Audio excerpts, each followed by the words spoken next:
इस संसार में हर प्राणी को उसके कर्मों का फल मिलता है और जिसके भाग्य में जो होता है वो उसे भोगना ही पड़ता है। लेकिन पार्वती जी ने साहूकार की भक्ति देखकर महादेव बहुत ही भोले माने जाते हैं, इसलिए उनका एक नाम भोलेनाथ भी है। पौराणिक मान्यतानुसार भगवान शंकर को प्रसन्न करने के लिए किसी भी तरह के खास विशेष पूजन की आवश्यकता नहीं होती, क्योंकि कहा जाता है कि वह तो भोले हैं और भक्त की मन से की गई क्षणिक मात्र की इस भक्ति से ही वह प्रसन्न हो जाते हैं। अगर आप भी शिव की भक्ति और कृपा पाने के लिए सावन के सोमवार का व्रत करते हैं तो इस कथा से भोलेनाथ को प्रसन्न कर सकते हैं। एक बार किसी एक नगर में एक साहूकार था। उसके घर में धन की कोई कमी नहीं थी, लेकिन कोई संतान न होने के कारण वह बहुत दुखी था। संतान प्राप्ति के लिए वह हर सोमवार को व्रत रखता था और पूरी श्रद्धा के साथ शिव मंदिर जाकर भगवान शिव और माता पार्वती की पूजा करता था। उसकी भक्ति देखकर एक दिन मां पार्वती प्रसन्न होकर भगवान शिव से साहूकार की मनोकामना पूर्ण करने का निवेदन किया। पार्वती जी के आग्रह पर भगवान शिव ने कहा, हे पार्वती, इस संसार में हर प्राणी को उसके कर्मों का फल मिलता है और जिसके भाग्य में जो होता है वो उसे भोगना ही पड़ता है। लेकिन पार्वती जी ने साहूकार की भक्ति देखकर उसकी मनोकामना पूर्ण करने की इच्छा व्यक्त की।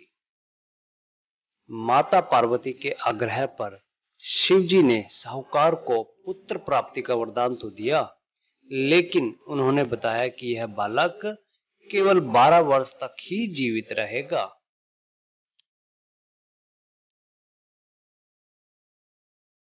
माता पार्वती और भगवान शिव की बातचीत को साहूकार सुन रहा था, इसलिए उसे ना तो इस बात की खुशी थी और ना ही दुख। वह पहले की भांति शिव जी की पूजा करता रहा। कुछ समय के बाद साहूकार की पत्नी ने एक पुत्र को जन्म दिया। जब वह बालक 11 वर्ष का हुआ तो उसे पढ़ने के लिए काशी भेज दिया गया। साहूकार ने पुत्र के मामा को बुलाकर उसे बहुत सारा धन देते हुए कहा कि तुम इस बालक को काशी विद्या प्राप्ति के लिए ले जाओ। तुम लोग रास्ते में यज्ञ कराते जाना और ब्राह्मणों को भोजन दक्षिणा देते हुए जरूर जाना। दोनों मामा भांजे इसी तरह यज्ञ कराते और ब्राह्मणों को दान दक्षिणा देते काशी नगरी निकल पड़े। इस दौरान रात में एक नगर पड़ा, जहां नगर के राजा की कन्या का विवाह था। लेकिन जिस राजकुमार से उसका विवाह होने वाला था वह एक आंख से काना था। राजकुमार के पिता ने अपने पुत्र के काना होने की बात को छुपाने के लिए सोचा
यज्ञ का आयोजन किया।